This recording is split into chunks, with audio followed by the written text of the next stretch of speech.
completely undefended. Yeah. Smart move, buddy. Way to go. So after a little while, Zedd comes and takes his watch, and he chooses this, like, secret time to ask Richard what Shota said. Even though you said you weren't going to tell me, you should probably fucking tell me, you know? Yeah, well, I mean, it's important, for one. But from my point of view, there would have been something else before this. Zedd, wakes up in the middle of the night to take his watch. It's very quiet. It's dark. It's intimate. It's just you two. And there was no, hey, I'm glad you're here, dude. Yeah. Like any sort of talk like that. And Zedd goes right to business. He's like, so, what did she tell you? Yeah, there was no like, hey, you made it? Right. Yeah. I mean, the only other way I could kind of see this is now Zedd and Richard are alone. So he's like, okay, she's not here. Yeah. Tell old Zedd what's going on. Yeah. No, Richard immediately gets super fucking pissed and just starts railing at him about not telling him the truth about the Samuel situation and wondering what else he was fucking keeping from him. He puts his hands on Zedd. Yeah, what the fuck, man? Grabs his robes and gets all aggressive. Keep grabbing people. I like Richard a lot, but I didn't realize exactly how aggressive he is with his friends in the first book. This is what you tell like a 3-4-year-old. Like, dude, no, we keep our hands off of people. When you're talking about like red flags and abusive relationships. Yeah. Oh my God. Yeah. Yeah. Like, honestly, I love Richard. I would never, before we started breaking things down like this, I would never have even considered him to be like an aggressive person like that. And I get the sort of truth brings him more anger. And he's always had it bottled up. But like, he's grabbing a lot of people. Yeah.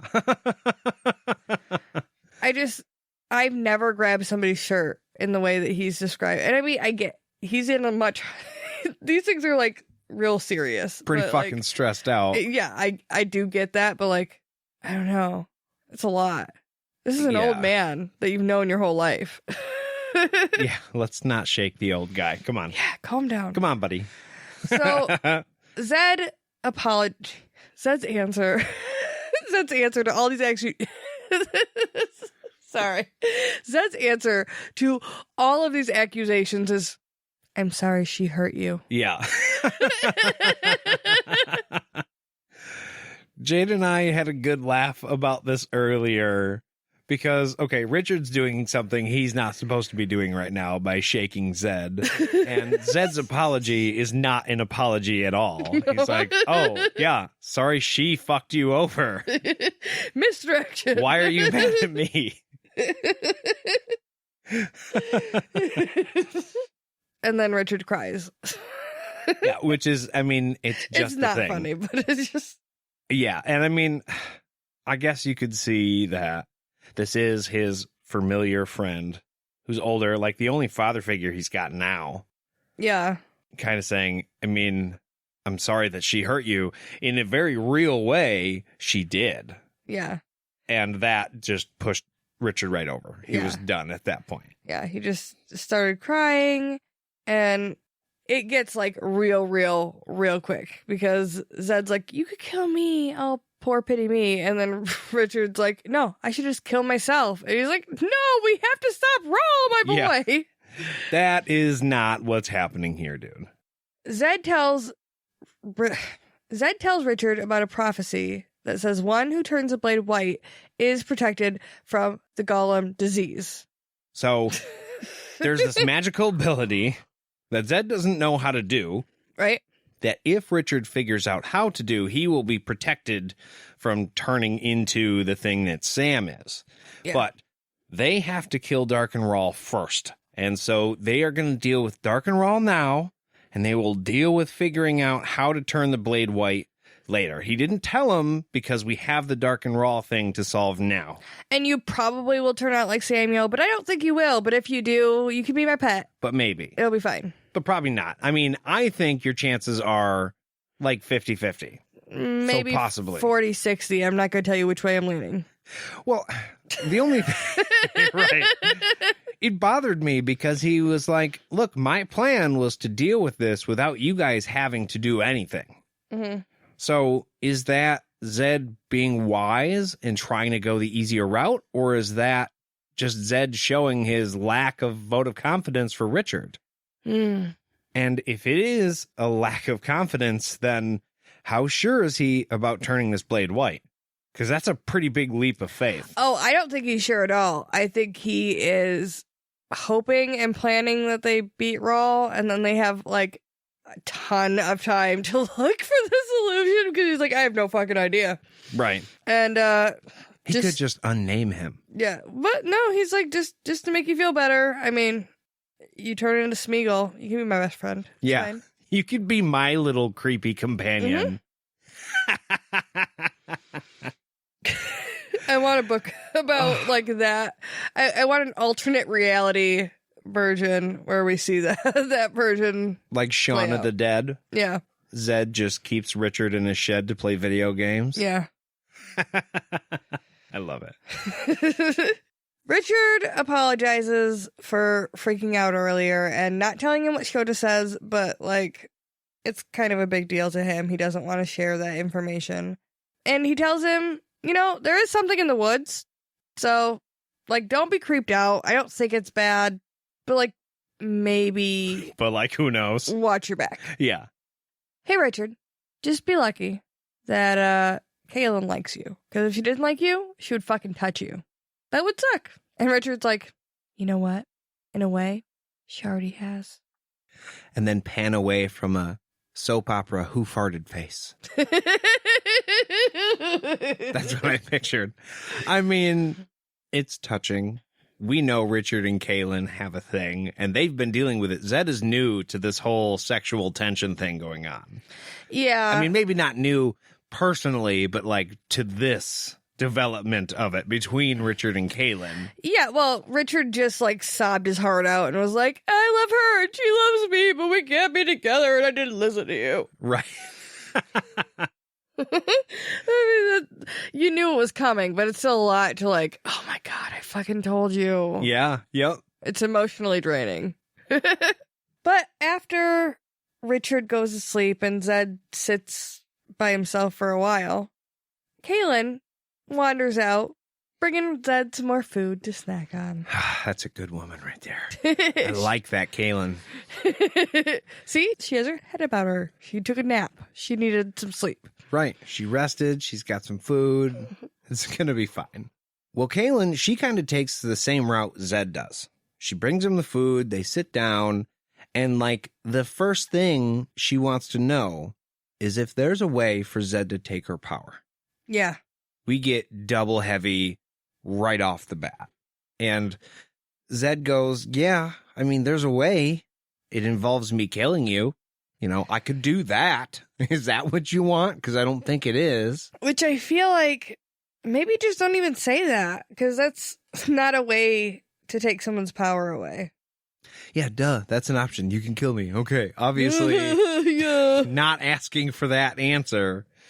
But I think it's to stress that that is the only way for Kahlan to get rid of her power. To not be a confessor. Yeah. You can't exist. At that point, Kahlan gets all like, okay, Wizard Zorander, thank you very much. Blah, blah, blah. I'm a robot. I do not want to speak anymore. Right. And of course, you know, Zedd wants to know what Shota said to Richard. Kahlan, she doesn't want to tell Zedd. She's like, look, Richard's my only friend. I don't want to betray him. And so, no, I'm not comfortable doing that. And then Zedd, he's like, hey, I'm your friend too, asshole. Yeah, it was kind of cute. Yeah, he was trying to be playful and light with Yeah. her. He didn't know how much resistance was going to be there. Yeah, he was like, hey, I'm your friend. But she kind of like, she's like, oh, yeah, love you too. But then stands firm. So Yeah. he has to then command her as the first wizard. Yeah, hey, we're friends. Also, fucking tell me. Yeah. I get that you're trying to be sweet about your buddy over there, but I really need to know this information, okay? So, Kahlan tells him everything. She fills him in on everything that he wasn't told by Richard, because Richard left, obviously, some holes in the story. Zedd tells Kahlan that prophecies don't always go the way they sound. Pretty much what Richard was saying before. You don't fucking know.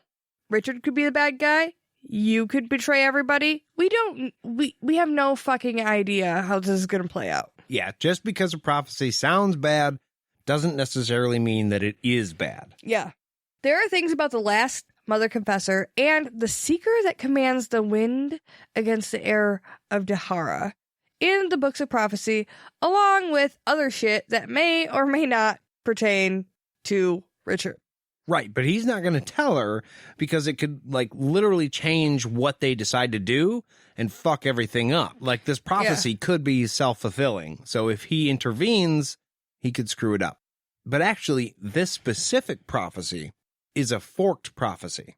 Yeah. Which means, well, obviously, it could go one of a few ways, and who knows what pathway is the right way. Right.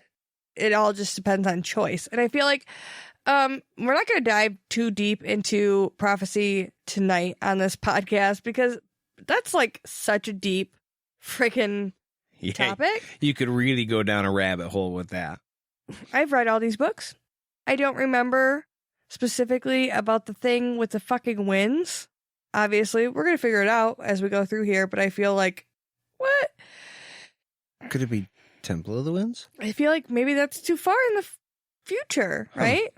It's got to be this book, but I want to float out there. If you guys want to talk more about prophecies before we get into more prophecy in this book or future books, email us, put it on the Facebook, call us and leave a voicemail. We could talk about it on the random live episode that we have later this week. We could have a totally separate episode about it on Patreon, like half hour long about prophecy in general, not just this book, but like all the books, all of prophecy in general, all the things about fucking prophecy. Full circle. Full circle. That's pro shit, babe. Cheers. Cheers. Let us know what you think.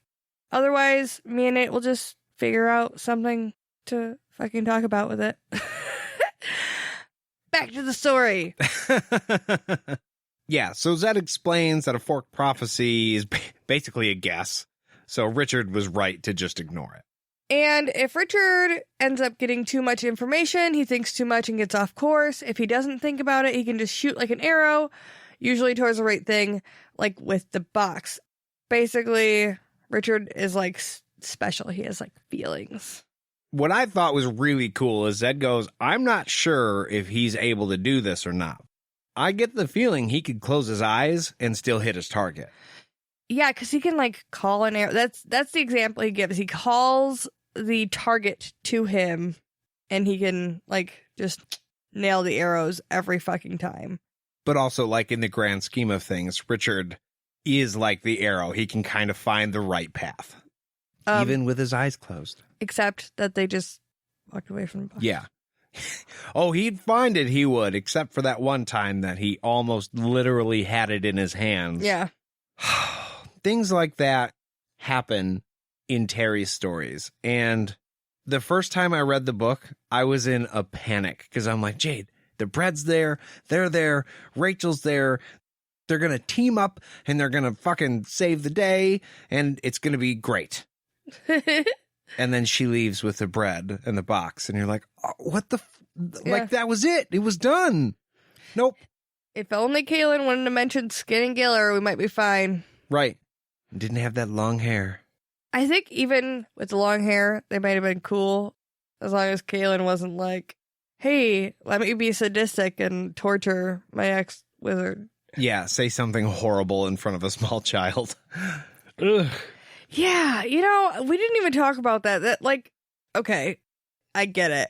But, like, she didn't need to say that. Right. Yeah, it was a little bit much to say in front of a little girl. She totally could have been like, we're going to talk to Giller. Yeah, we'll deal with Giller when we get there. Totally passive-aggressive sounding. Yeah. And then maybe Rachel would have been comfortable. Maybe she would have said some shit. Way to go, Kahlan. It is all your fault. This is Jade's favorite character. Yeah. You know, As we reread, I'm talking a lot of